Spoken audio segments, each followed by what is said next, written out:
तयारीको प्रसङ्गमा योगेश भट्टराईजीले कुराहरू राखिसक्नु भएको छ।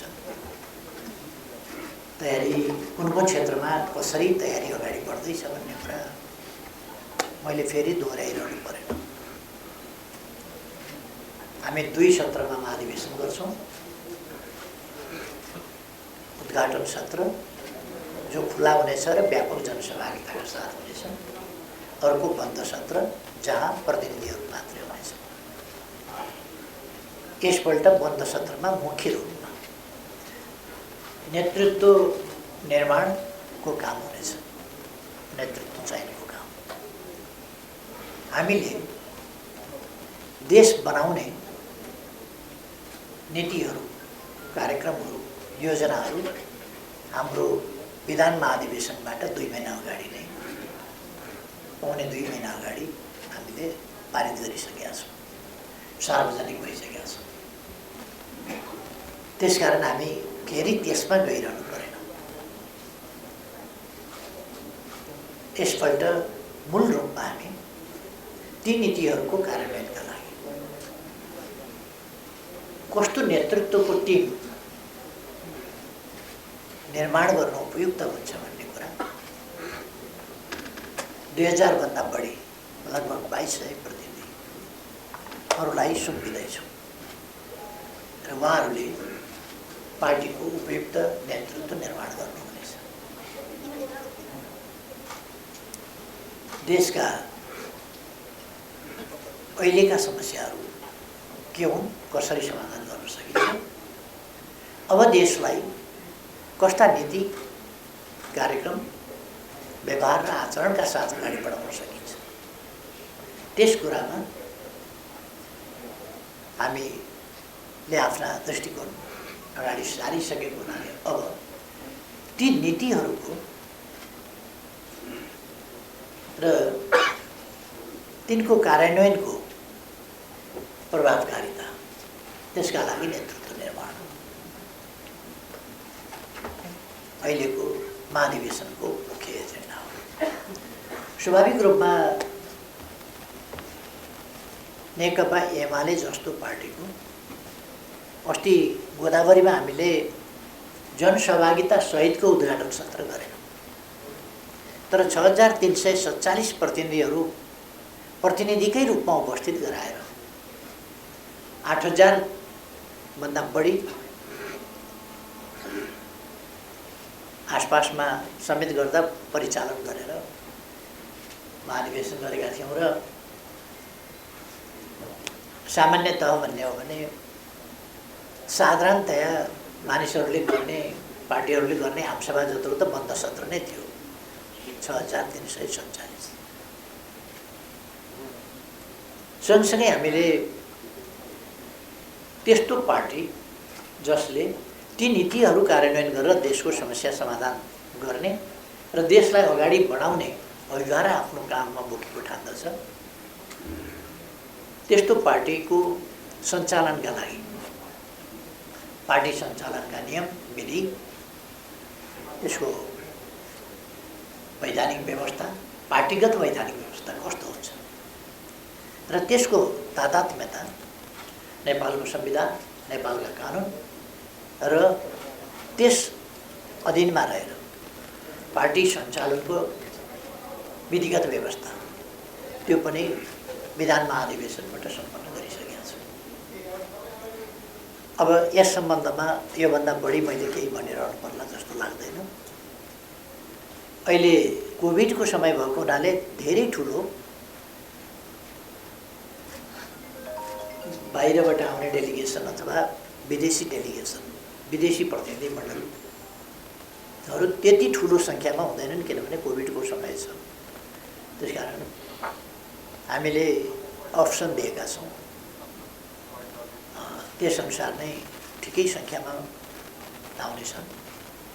नेपालका सवारी साधनहरूले बोक्न भ्याउने जति, सक्ने जति जनसमुदाय त्यहाँ उपस्थित हुनेछ। त्योभन्दा बढी कसरी ल्याउने र पैदल हिँडेर आउन सकिने ठाउँका मान्छे पैदल हिँडेर आउनेछन् र सबै भेहिकलका प्रयोग हुनेछन्।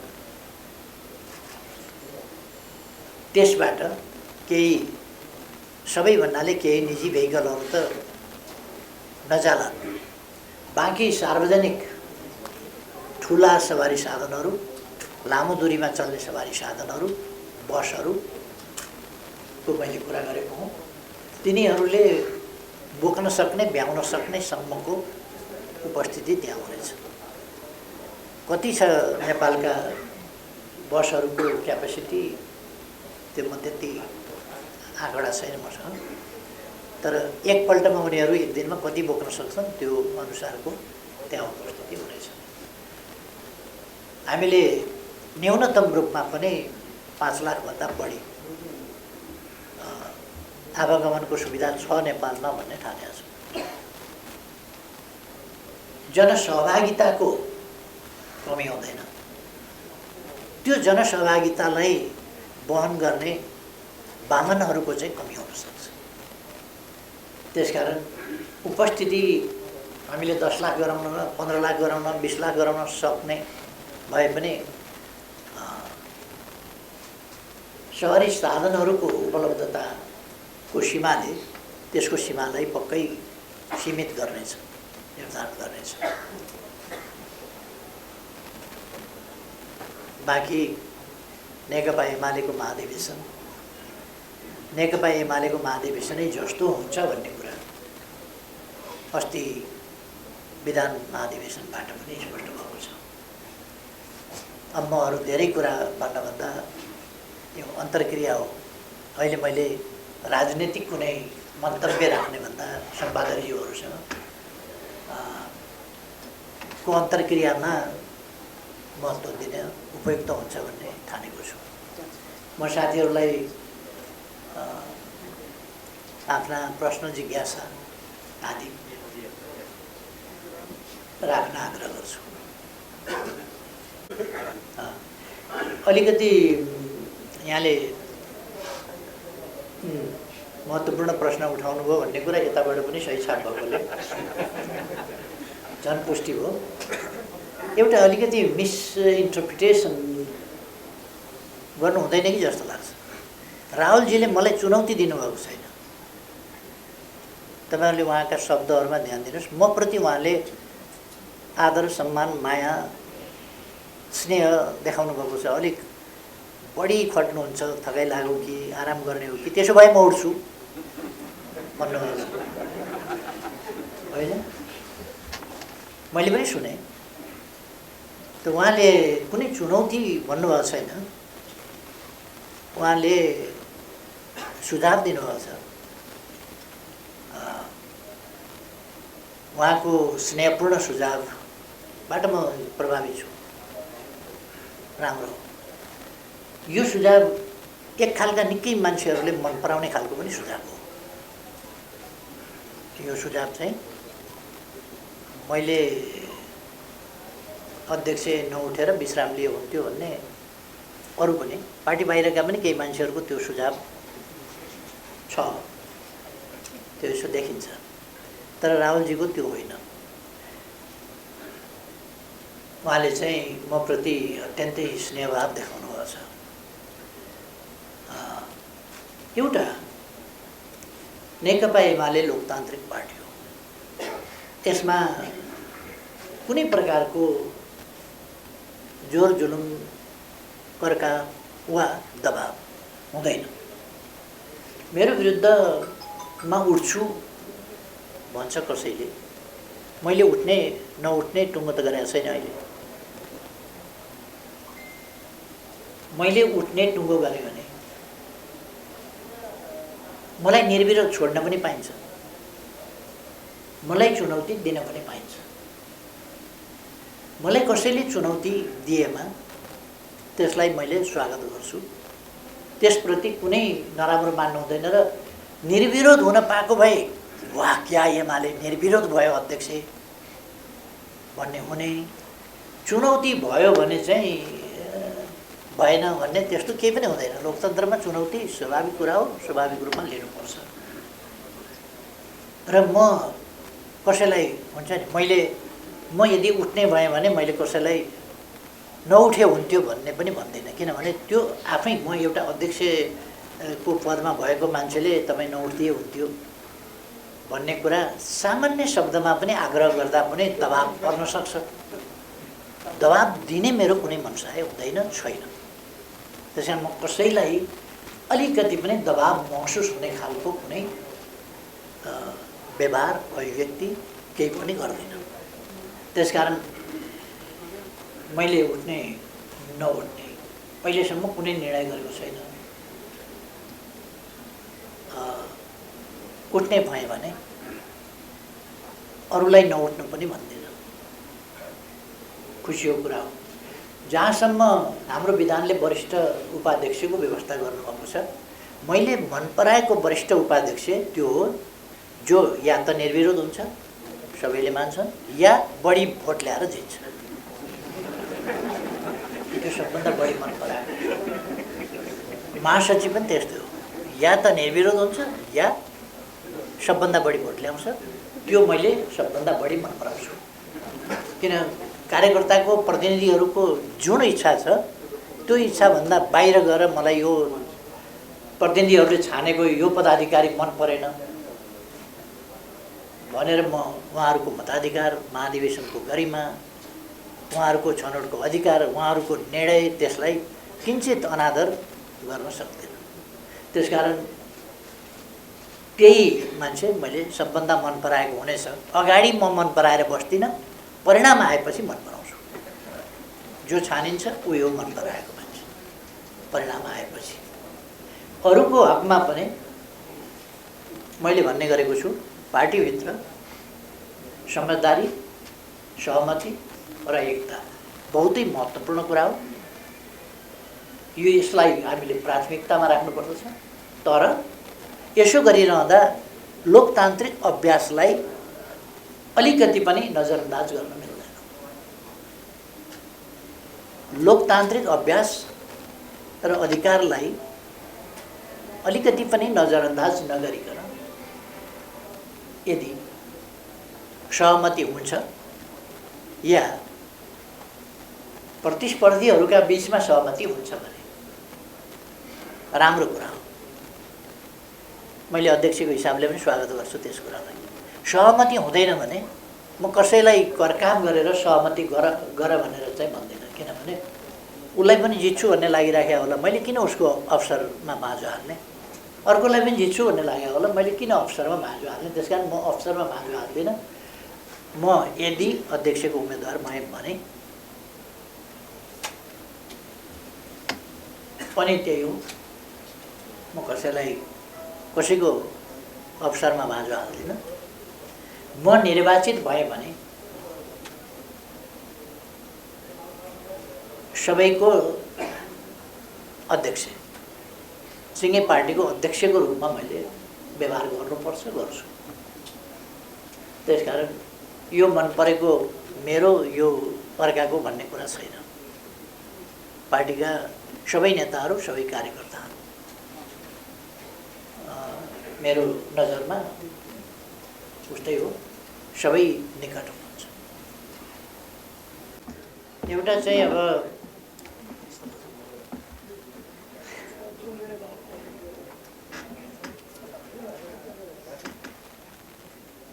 ऋषि धमलाजीले जनता जान्न चाहन्छन्, यसको जवाब दिनुहोस् 1 2 3, अर्कोको जवाब दिनुहोस् 1 2 3 भन्नु। 1 2 3 मा मात्रै किन, म 5 वटा जवाब दिन चाहन्छु, 7 वटा बुँदामा जवाब दिन चाहन्छु। जनता जान्न चाहन्छन्, यो 3 वटै चाहिँ किन? धमलाजीको कुरो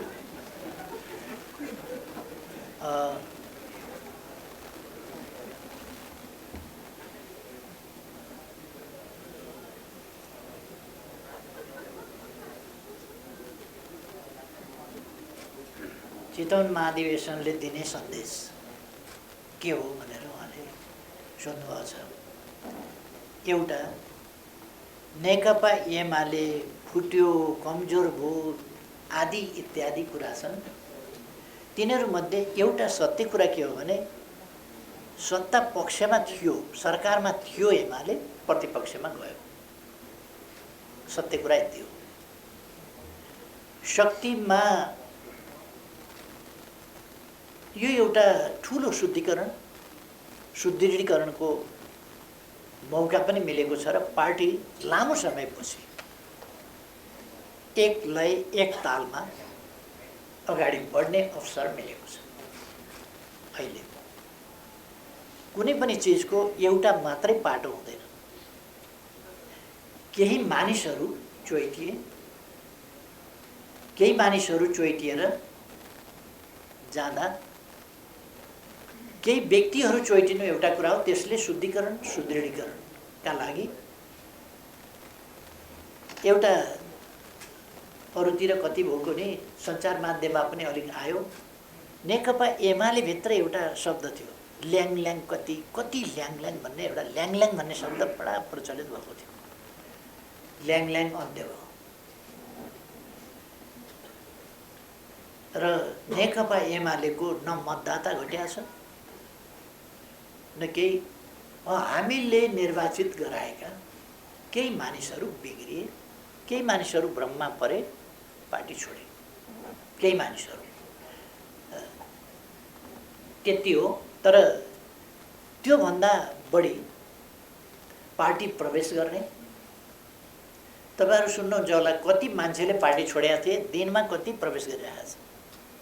एक ठाउँमा प्रवेश गर्दा 900, 1000, 1200, 1500, 2000, 3000 का संख्याले प्रवेश गरिरहेका छन् र 4500 सम्मले एक दिनमा प्रवेश गरिरहेका छन्। अस्ति नेपालगञ्जमा यहाँहरूले देख्नुभयो, मङ्सिर 1 गते नेपालगञ्जमा आयोजित प्रवेश कार्यक्रममा 4500 मानिसहरू प्रवेश गरे, चर्चित नेताहरू सहित।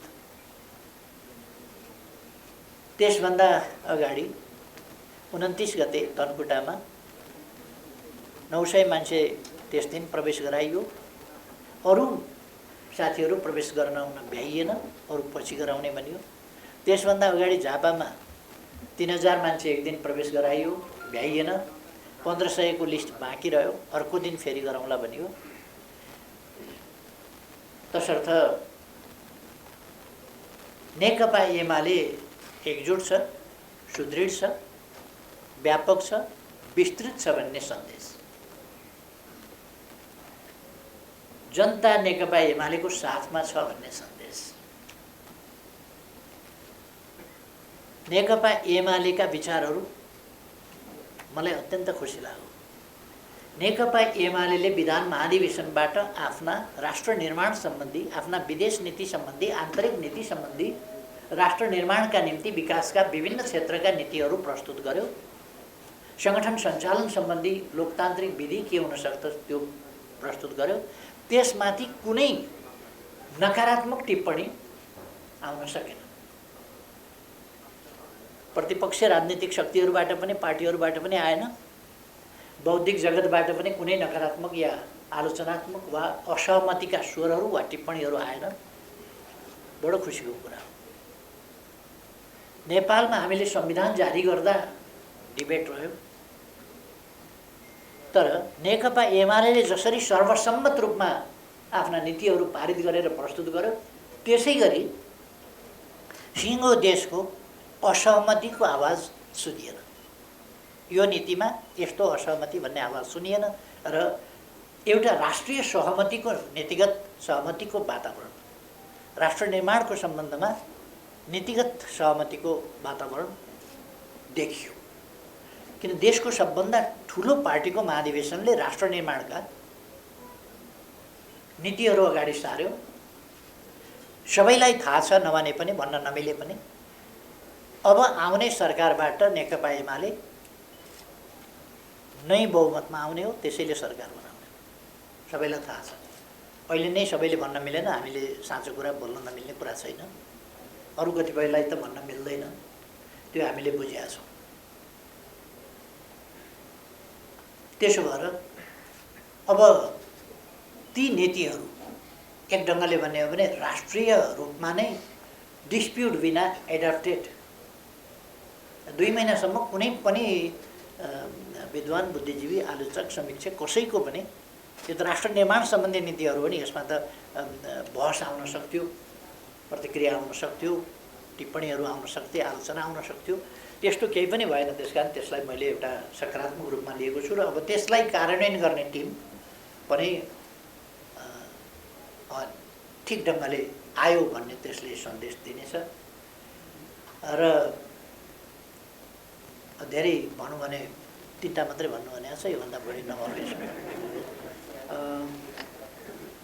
अर्को चाहिँ माधव कुमार नेपाललाई पार्टीको रूपमा निम्ता गर्न मिलेन। पार्टीको रूपमा किन निम्ता गर्न मिलेन भने 25 गते हाम्रो पार्टीले अनुशासनहीन क्रियाकलाप, पार्टी विरोधी क्रियाकलाप, विपक्षसँग साँठगाँठ गरेर आफ्नो सरकार ढाल्ने र विपक्षीको सरकार बनाउने खालका लोकतन्त्रमा नसुहाउने, पार्टी विरोधी र प्रकारान्तरले देशको अहितमा काम गरेको हुनाले साउन 25 गते कारबाही गरेर निष्कासन माधव नेपाल समेतका व्यक्तिहरूलाई गरिएको थियो। त्यो कुरा भदौ 1 गते संसद सचिवालयमा दिइएको थियो, जानकारी गराइएको छ र निर्वाचन आयोगलाई पनि त्यसै दिन जानकारी गराइएको छ।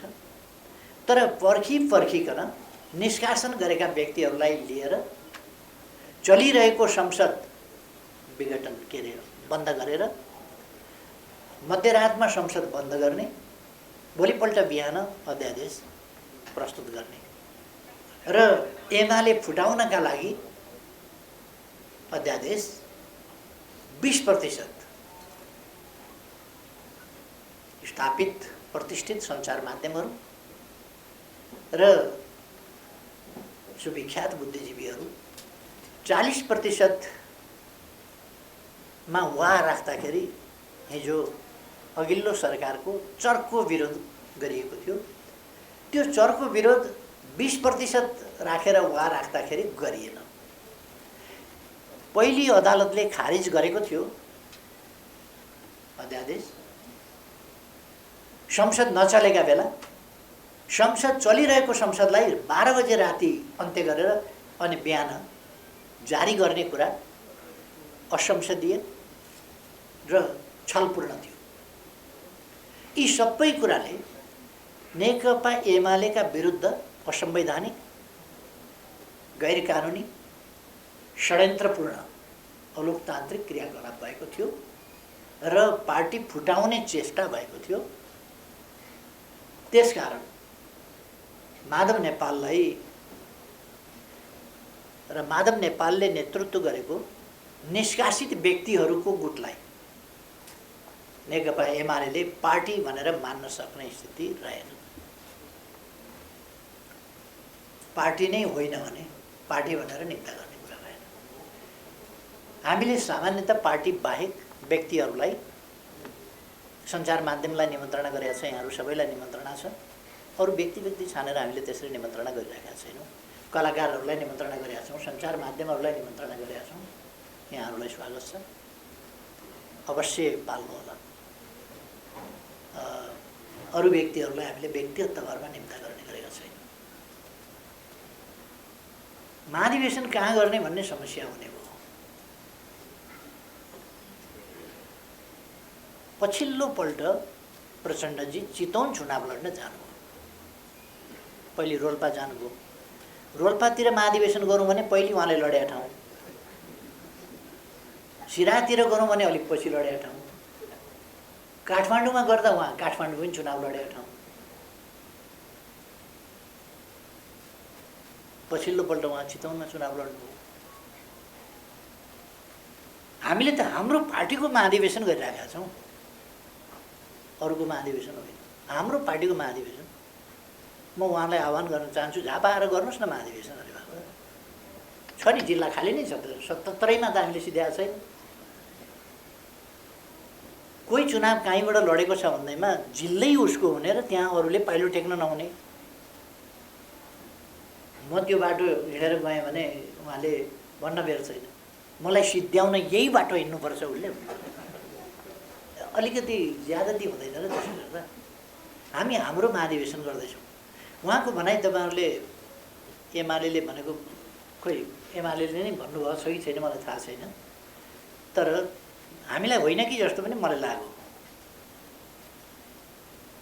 किनभने नेकपा माले सीपी मैनालीजीको नेतृत्वको पार्टीले चितवनमै महाधिवेशन गरेर हिँडेकै भोलिपल्ट उहाँले केही मान्छेहरू मलाई सिद्ध्याउन यहीँ आएर महाधिवेशन गर्नुपर्छ भनेर रिसाएको देख्दाखेरि सीपीजीलाई भने हो कि हामी किन बेकार अरूलाई भनेका ठाउँमा हामी किन हामीलाई तोकेर भनेको छैन होला कि जस्तो लाग्छ है मलाई। सीपीजीलाई भने हो कि हामीलाई नै भन्न खोज्नु भएको हो भने त उहाँसँग हाम्रो कुनै लिनु दिनुको कुरै होइन। उहाँ आफ्नो पार्टी चलाउनुहुन्छ, उहाँको निर्वाचन क्षेत्रमा गएर मैले गरेँ भन्ने लाग्छ भने मेरो निर्वाचन क्षेत्रमा आएर गर्नुहोस् न। उहाँ पनि दमकमा गरे हुन्छ। अब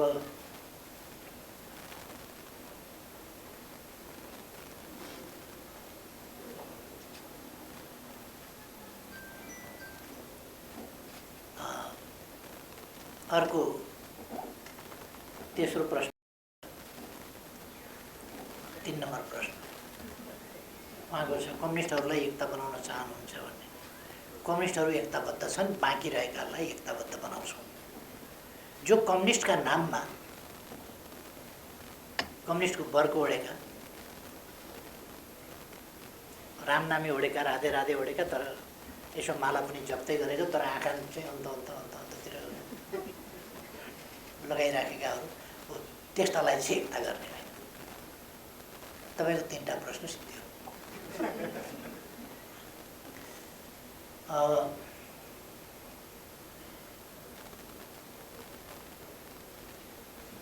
हामीले राष्ट्रिय निर्वाचनमा पनि उपनिर्वाचनमा इलेक्ट्रोनिक भोटिङको प्रयोग गरिसकेका हौँ। कैलालीमा प्रयोग भयो क्या होइन? उपचुनावमा कैलालीमा पनि भएको छ र बिना अब्जेक्सन त्यहाँ राम्रो त्यसको परिणाम देखिएको छ। म यस सम्बन्धी विज्ञ होइन। मैले पनि भोट कसरी गर्ने भन्ने सम्बन्धमा हेरेँ र त्यो भोटिङ मेसिनका चालक सञ्चालकहरूले त्यसको ब्रिफिङ गर्नुभयो र भोट कसरी खसाउने भन्ने कुरामा पार्टीको तर्फबाट त्यसको हेरविचार गर्ने, त्यसको प्रयोग गरी हेर्ने, त्यसलाई छोएर भोट हाली हेर्ने, भोट बदर गरी हेर्ने, एउटा गलत ठाउँमा परेछ भने बदर गरी हेर्ने, फेरि सच्याएर अर्को ठाउँमा हेरिहेर्ने आदि कुराहरूको अभ्यास भीम रावलजीले गर्नुभयो र उहाँले गरेपछि मैले हेरेँ र मलाई भोट खसाउन पनि जाने जस्तो लाग्यो। उहाँले राम्रै अभ्यास गर्नुभयो र उहाँ सन्तुष्ट भएको देखेपछि म पनि सन्तुष्टै भएँ। हाम्रो तर्फबाट उहाँले राम्ररी त्यसको निरीक्षण गर्नुभयो र अब मैले छोएको चाहिँ छैन। उहाँले चाहिँ भोटसोट हाल्नुभयो, त्यसमा गएर त्यो प्रयोगात्मक कामहरू उहाँले गर्नुभयो र कहाँ बने हो त मलाई त्यसको एसेम्बल गरे हो कि ओरिजिनल यहाँ बने हो कि बाहिरबाट ल्याएको हो कि त्यो चाहिँ मैले त्यति जानकारी राख्दिनँ।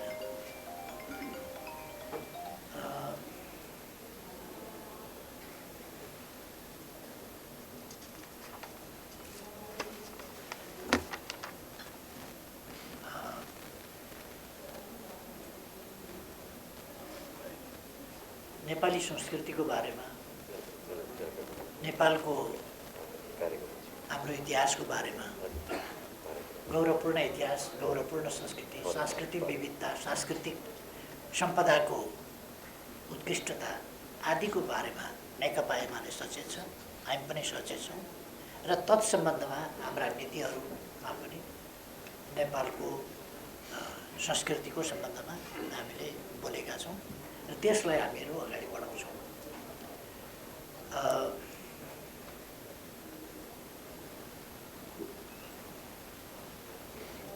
अमितजीले एउटा राख्नुभएको जिज्ञासामा पदाधिकारीमा चाहिँ सहमति खोज्नुहुन्छ कि केन्द्रीय समिति समेतमा सहमति खोज्नुहुन्छ भन्ने कुरामा साथीहरू बिना करकाप सहमतिमा जानुहुन्छ भने सबै ठाउँमा सहमति गरे हुन्छ। तर लोकतान्त्रिक अभ्यासलाई मेरो कारणले कुनै प्रकारको दबाब जन्ने कुरा मैले आग्रह मात्रै गर्दा पनि दबाब पर्न सक्छ, त्यस कारण म आग्रह पनि नगरी बस्छु भने मैले म दबाब जन्ने दबाब पुग्ने खालका मनोवैज्ञानिक पनि कुनै कुरा गर्दैन। मेरो इच्छा यदि कसैले सोध्छ भने मिलेर जानु सबभन्दा राम्रो। त्यस कारण सहमतिका साथ साथीहरू जानुभयो ठिक छ, अध्यक्षमा लड्नुहुन्छ लड्नुहुन्न सहमति हुन्छ सबभन्दा राम्रो। वर्षक कर लगाएर उठिदिनुहोस् न भन्नु परोस् न, म पनि उठ्छुको तछाड मछाड भन्दा कर लगाएर उठिदिनुहोस् भन्न परोस् न। वरिष्ठ उपाध्यक्षदेखि उपाध्यक्षहरू, महासचिव, उपमहासचिव, सचिवहरू सबै ठाउँमा चाहिँ तपाईँ बस्दिनुहोस् भन्नु परोस् न उहाँको कामको मूल्याङ्कन हेरेर। त्यो विधि एकदम राम्रो हो, त्यसमा सहमति हुनु राम्रो हो। भएन भने चुनाव हुनु राम्रो हो। कहीँ पनि पदाधिकारीमा पनि त्यही कुरा हो, केन्द्रीय कमिटीमा पनि त्यही कुरा हो। त्यस कारण मैले त्यो घुमाइ फिराइ कुनै पनि हिसाबले सहमतिका लागि दबाबको नीति लिन्न। लोकतन्त्र भनेर सहमति बन्न नदिने खालको उक्साउने खालको कुरा पनि म गर्दिनँ।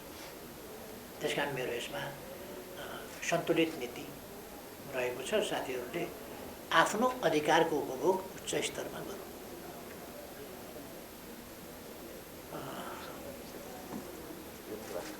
एउटा सिर्जना घिमिरेले सोध्नुभएको छ,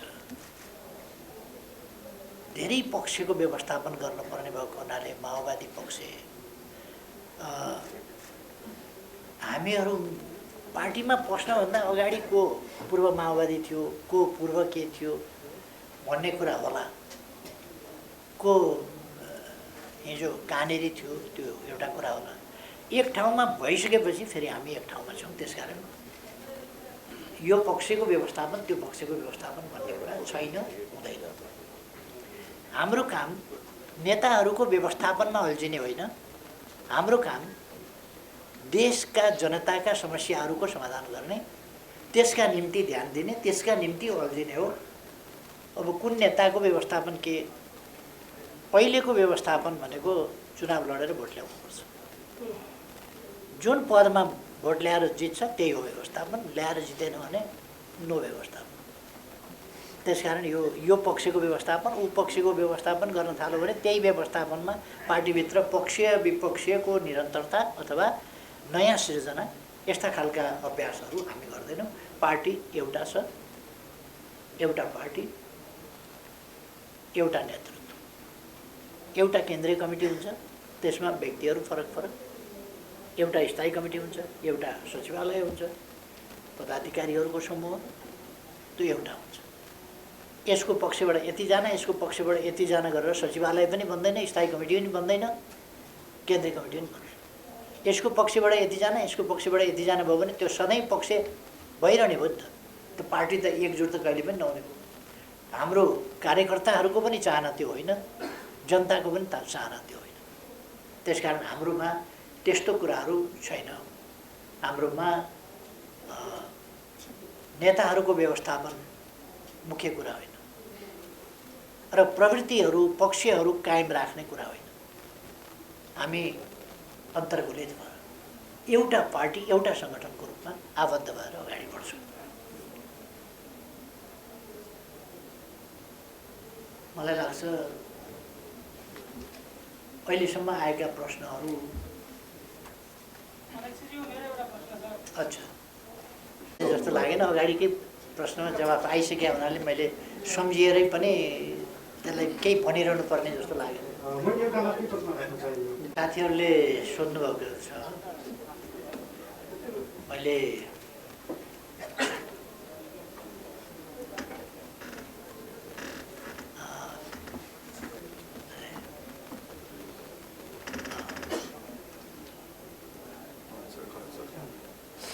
मञ्च बनाउन अलिकति खर्च त लाग्ने नै भयो। तपाईँहरूलाई एउटा कुरा भन्न चाहन्छु। अब ठुलो परिवार भएपछि खाना खर्च नै ठुलो हुन्छ। परिवार जब ठुलो छ त्यो परिवारमा खाना खर्च नै ठुलो हुन्छ। चामलै धेरै लाग्छ, दालै धेरै लाग्छ, सब्जी नै धेरै लाग्छ। एमाले जस्तो पार्टीको मञ्च होस् कि अरू, मैले अघि नै भने नि, नेपालमा सार्वजनिक सवारी साधनहरू, खास गरी लामो दूरीका ठुला सवारी साधनहरूले बोक्न सक्ने जति मान्छे बाँकी रहँदैन। त्योभन्दा बढी त अब हिँडेर आउने कुरा भएन, टाढा टाढाबाट। हो त्यस्तै हुन्छ त्यो नेकपा एमालेको। त्यसमा पनि खर्च लाग्छ। अनुत्पादक भोगी भन्नु हो, अनुत्पादक अलिकति हुन्छ, के अनुत्पादकै हुन्छ। जस्तो अथवा त्यसलाई छोडिदिनु, अनुत्पादकै हुन्छन् कतिपय कुराहरू। मञ्च व्यवस्थापन, मञ्च त बनाउनै पर्छ। मञ्च विशालै हुन्छ। केन्द्रीय कमिटीका सदस्यहरू 85 नै हुने होला। अर्केस्ट्रा एक साइडपट्टि 72 जना त अर्केस्ट्रा, त्यो राष्ट्रिय धुन बजाउने आर्टिस्टहरू नै हुन्छन्। अर्कोपट्टि विदेशी पाहुनाहरू होला। त्यसो गर्दाखेरि विशालै मञ्च हुन्छ। विशाल मञ्च, ढुक्कले बस्न मिल्ने नभाँचिने खालको पनि चाहियो। मैले सोधेको छैन त्यो कालीगढहरूको नागरिकता कहाँको हो भनेर, त्यो सोधेको छैन। त्यस सम्बन्धी बनाउने साथीहरूलाई थाहा होला त्यो नागरिकता हेरेका छन् कि छैनन्। त्यहाँ कालीगढलाई लगाइएको छ, जो कालीगढहरू उपलब्ध होला तिनीहरूलाई लगाइएको छ। खर्च त लाग्छ, कति खर्च लाग्यो त्यो मलाई यकिन भएन। खर्च त अवश्य लाग्छ नै। तर नेकपा एमाले 8,55,000 भन्दा बढी सदस्य भएको पार्टी, सङ्गठित सदस्य मात्रै 8,50,000 भन्दा बढी सदस्य छन्। कति 8,55,453 सदस्य भएको पार्टीले सानातिना खर्च गर्यो भने धेरै अनौठो मान्नु पर्दैन। किनभने 100 रुपियाँ मात्रै उठाउँदाखेरि पनि केही करोड त भइगयो। 8 करोड 55 लाखै भइगयो। जब 100 रुपियाँ उठाउँदाखेरि 8 करोड 55 लाख हुन्छ भने, अर्को कुरा 100 रुपियाँका दरले हामीले मागेका पनि छौँ। नसक्नेले 100 दिन्छ, दिनेले यस्तो जङ्सनमा अलिक बढी पनि दिन्छ, लाख पनि दिन्छ। त्यसो भएर महाधिवेशनमा हुनसक्छ 7-8 करोड खर्च हुन पनि सक्छ। तर त्यो 100 रुपियाँको कुरा हो। 8 करोड खर्च भयो भने, 8.5 करोड खर्च भयो भने 100 रुपियाँको कुरा हो। त्यस कारण यो धेरै आश्चर्यजनक कुरा होइन।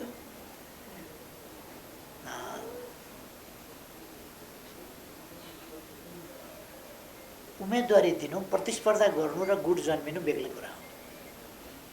महाधिवेशनमा हाम्रो पद्धति के हो भने, निर्णय नभएसम्म हामी छलफल गर्छौँ, निर्णय नभएसम्म प्रतिस्पर्धा गर्छौँ।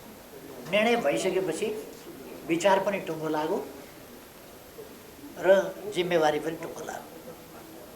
निर्णय हुनभन्दा अगाडि कसैले दाबी गर्न सक्छ, प्रतिस्पर्धा गर्न सक्छ, निर्वाचन लड्न सक्छ। निर्वाचित यदि मतदाता जो हुन्, त्यस ठाउँका मतदाता, त्यस सन्दर्भका मतदाता, त्यो कन्स्टिट्युएन्सीका मतदाता को हुन्, तिनीहरूको विश्वास जितेर निर्वाचित भयो भने जिम्मेवारी पायो, भएन भने पाएन। पाएन भने पनि सिद्धियो, पायो भने पनि सिद्धियो। त्यसपछि आफ्ना आफ्ना ठाउँका जिम्मेवारी र कामहरू वहन गर्छन्। त्यसले गुट जन्मिँदैन। नत्र भने त लोकतान्त्रिक अभ्यास गर्नै भएन। लोकतान्त्रिक अभ्यासले सधैँ गुट मात्रै जन्माइरहने भयो। त्यसकारण गुट त्यसरी जन्मिन्छ भन्ने कुरा होइन। अब जोसुकै भने अध्यक्ष, उपाध्यक्ष, महासचिव, सचिव, उपमहासचिव, जेसुकै अथवा केन्द्रीय सदस्यमा कतै पनि दिँदाखेरि एउटा, म साथीहरूलाई भनौँ, नेकपा एमालेसँग एउटा स्थायी निर्वाचन आयोग छ, केन्द्रीय निर्वाचन आयोग। त्यस निर्वाचन आयोगले पार्टीका देशभरिका निर्वाचनहरू सञ्चालन गर्छ, हरेक तहका। उसले निर्वाचन अधिकृत, मतदान अधिकृत आदि तोक्छ। अब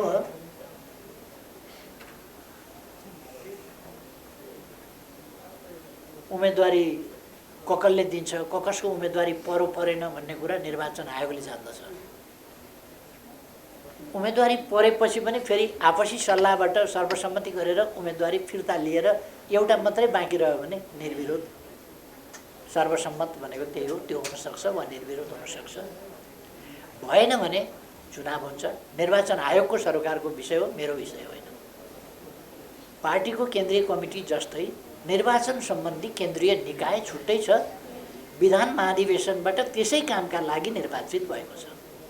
यस महाधिवेशनमा त्यही निर्वाचन आयोगले निर्वाचन गराउँछ। निर्वाचन गराउने अथोरिटी सर्वसम्मत हुन्छ कि प्रतिस्पर्धा हुन्छ, उसले निष्पक्ष निर्वाचन गराउँछ र परिणाम दिन्छ।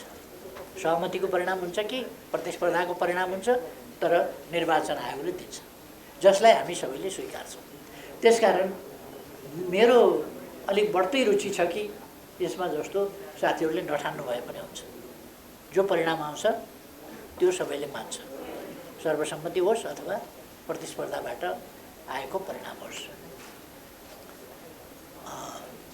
त्यसले गुट बन्ने होइन भनेर अघि नै मैले भने। यो लोकतन्त्र र समझदारी, लोकतन्त्र र लोकतन्त्रको समुचित प्रयोग। लोकतन्त्र भनेको प्रतिस्पर्धा हुन्छ, प्रतिस्पर्धा टुङ्गिएपछि जब हामी निर्वाचनमा जान्छौँ भने निर्वाचनमा एउटाले जितेपछि सिद्धियो त्यो। त्यसो भइसकेपछि पक्षीय प्रतिपक्षीय आदि भइरहनु हुँदैन। पार्टीभित्र देशमा विभिन्न विचारका पक्ष प्रतिपक्ष हुन्छ। विचारमा एउटा विचारको पार्टी हुन्छ, एउटा विचारमा उनिएपछि पार्टी हुन्छ। कुनै सङ्गठन निर्माण हुनभन्दा अगाडि विचारमा मानिसहरू सङ्गठित हुन्छन् र त्यो विचारमा सङ्गठित भएका मान्छेहरू सङ्गठनात्मक संरचनामा आबद्ध हुन्छ। पार्टी भनेको सङ्गठन भनेको त्यही हो। त्यसकारण यसले गुट जन्मिने होइन, परिणाम आइसकेपछि त्यो प्रक्रिया अन्त्य हुन्छ र त्यो परिणाम स्वीकार्य हुन्छ, त्यसको अन्त्य त्यही हुन्छ। अर्को महत्त्वपूर्ण प्रश्न गर्नुभएको छ न्यायालयको। पहिलो के स्पष्ट हुनुपर्छ भने हामी के चाहन्छौँ भन्दा हामी नेकपा एमाले न्यायालय स्वतन्त्र होस्, निष्पक्ष होस् र अन्तर्राष्ट्रिय हिसाबमै लोकतन्त्रको, लोकतान्त्रिक प्रणालीको एउटा मान्यता कि राज्यका तिनटै अङ्गहरू स्वतन्त्र छन्, स्वतन्त्र ढङ्गले चल्नुपर्छ, व्यवस्थापिका, कार्यपालिका र न्यायपालिका, र तिनीहरूले आफ्नो काम प्रभावकारी ढङ्गले गर्नुपर्छ। अरू दुईटा निकायहरू राजनीतिक निकाय हो, संसद पनि राजनीतिक निकाय हो र सरकार पनि राजनीतिक निकाय हो, कार्यपालिका पनि राजनीतिक निकाय हो र न्यायपालिका राजनीतिक निकाय होइन। त्यसकारण कहीँ कतै राजनीतिक निकायहरूमा संविधान कानुन मिच्ने काम भयो, त्यसको अपव्याख्या गर्ने काम भयो, अथवा संवैधानिक वा कानुनी अस्पष्टताका कारणले त्रुटि हुन गयो, अथवा कतै कसैमाथि थिचोमिचो हुन गएर कसैका अधिकारहरू खोसिए भने व्यक्ति वा संस्थाहरू न्यायालय जान्छन् र न्यायालयले निष्पक्ष न्याय दिन्छ भन्ने विश्वास गरिन्छ। न्यायको निष्पक्षताको सम्बन्धमा हामी चाहन्छौँ कि न्यायालय वास्तवमा निष्पक्ष होस्, संविधान र कानुन बमोजिम फैसला गरोस्, अन्य कुराहरूको अवांछित प्रभाव न्यायालयमाथि कहीँ कतैबाट किञ्चित नपरोस् र अदालत जनताको आस्था विश्वास, सम्पूर्ण सिङ्गै देशको आस्था विश्वास, न्यायिक हिसाबले हामी न्याय पाउँछौँ भन्ने विश्वास अड्याउने टिकाउने थलो हुनुहोस्। साझा न्यायिक निरूपणको थलो हुनुहोस्। अदालत संविधानको व्याख्याता बनोस्। हरेक निकायका आफ्ना सीमाहरू हुन्छन्, हरेक निकाय आफ्ना ती सीमाहरूभित्र बसोस्। हामीले लोकतन्त्रका लागि लडेको यसैका लागि हो र यही मान्यता हाम्रो रहेको छ। तर फैसला संविधानमा नभएको, संविधानमा लेखिएको भन्दा विपरीत हुने गर्यो नेपालमा। संसद सरकार हेरफेर गर्ने, गठन गर्ने थलो हो। संसदले सरकार गठन गर्छ वा हेरफेर गर्छ। प्रधानमन्त्री नियुक्तिका लागि सिफारिस गर्छ राष्ट्रपति समक्ष र हटाउनका लागि पनि सिफारिस गर्छ। संसदले आफूले निर्णय गरेर त्यो निर्णय सिफारिस गर्छ र राष्ट्रपतिबाट प्रधानमन्त्री हटाइने वा नियुक्त हुने कुरा हुन्छ। यहाँ प्रधानमन्त्री हटाइएको संसदले थाहा पाएन, प्रतिनिधि सभाले प्रधानमन्त्री हटाएको थाहा पाएन। प्रतिनिधि सभा नभएको अवस्था र त्यस्तो अवस्थामा प्रधानमन्त्री परमादेशबाट हटाइयो। अर्को प्रधानमन्त्री पनि संसदले थाहा नपाइकन निर्वाचित गर्नुपर्ने थलोले, जनताको प्रतिनिधि थलोले, सार्वभौम जनता, सार्वभौम सत्ता सम्पन्न जनताको प्रतिनिधित्व गर्ने थलोले प्रधानमन्त्री कसलाई नियुक्त गरियो भन्ने पनि थाहा पाएन र प्रधानमन्त्री नियुक्त भयो। मैले अस्ति पनि एक ठाउँ बोलेको थिएँ, विश्वासको मत लिनका लागि संसद बोलाइयो र विश्वासको मत माग्यो।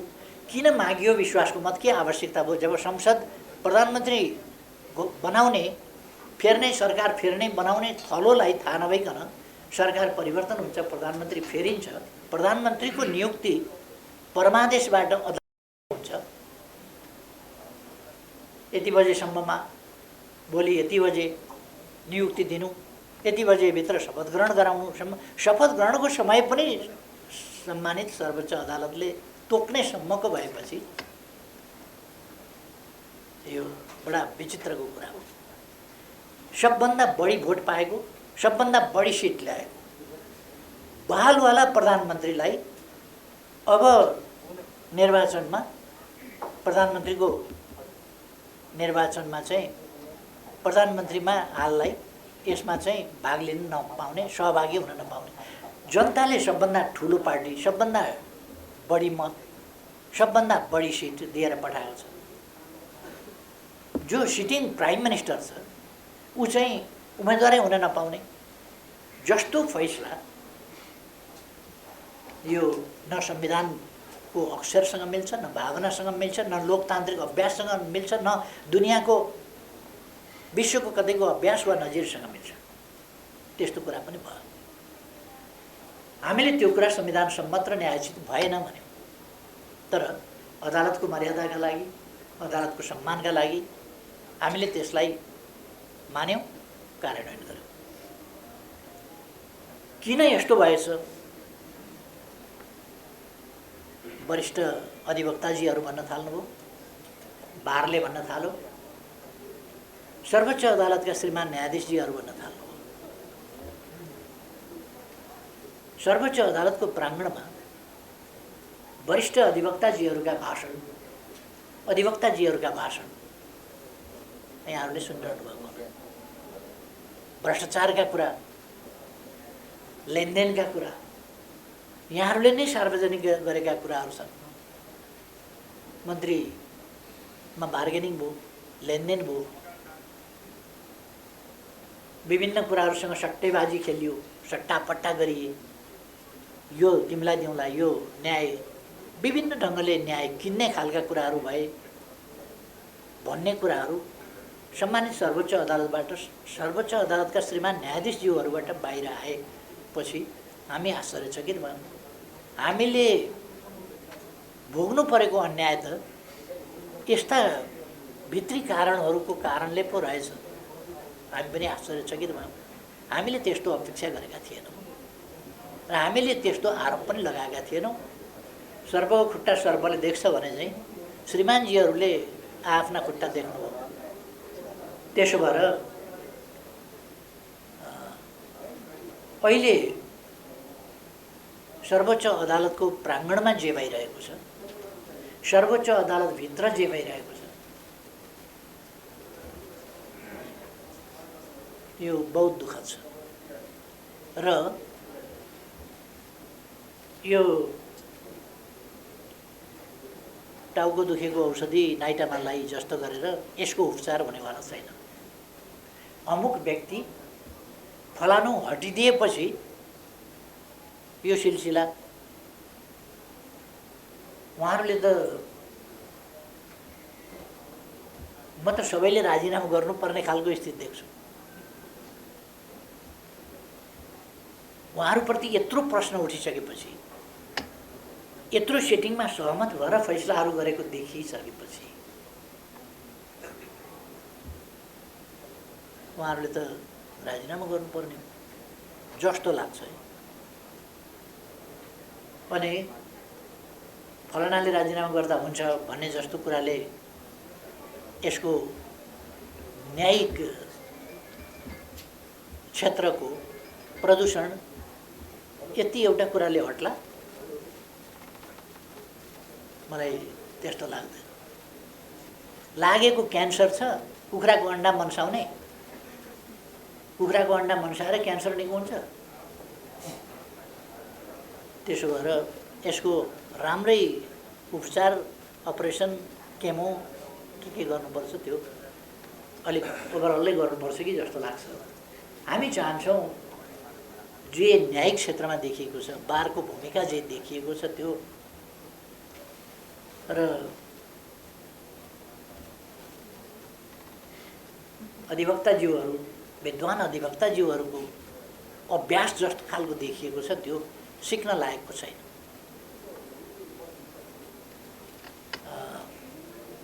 न्यायालय मर्यादित होस् भन्ने हामी चाहन्छौँ। निष्पक्ष छ न्यायालय भन्ने सबैले विश्वास गर्न सक्नु, न्यायालयको मर्यादा माथि उठोस्। हामी सम्मानित अदालतलाई सम्मानपूर्ण ढङ्गले हेर्न पाऊँ भन्ने इच्छा जाहेर गर्छौँ।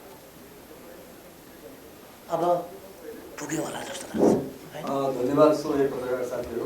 एउटा सूचना राख्छु, तपाईँहरू चितवनमा जाँदाखेरि महाधिवेशन